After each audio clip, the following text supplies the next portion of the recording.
कसूर से खबर शामिल करते हैं डिजिटल आवाज न्यूज के लिए रिपोर्टर नूर हसन। फिरोजपुर रोड पर मुस्तफाबाद टूल प्लाजा के करीब एक अफसोसनाक ट्रैफिक हादसा पेश आया, जिसके नतीजे में एक शख्स जाँ बहक जबकि 2 अफराद शदीद जख्मी हो गए। रेस्क्यू जराये के मुताबिक गिलोड़ा स्टॉप के नजदीक एक ट्रैक्टर ट्राली मुबैना तौर पर मेन रोड पर उल्टी समत में जा रही थी कि इसी दौरान कसूर से लाहौर जाने वाली मोटरसाइकिल से टकरा गई।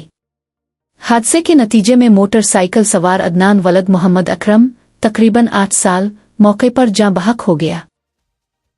हादसे में सफिया ज़ौजा मोहम्मद अकरम तकरीबन 38 साल और मोहम्मद अकरम वलद मोहम्मद तुफैल तकरीबन 26 साल शदीद जख्मी हो गए।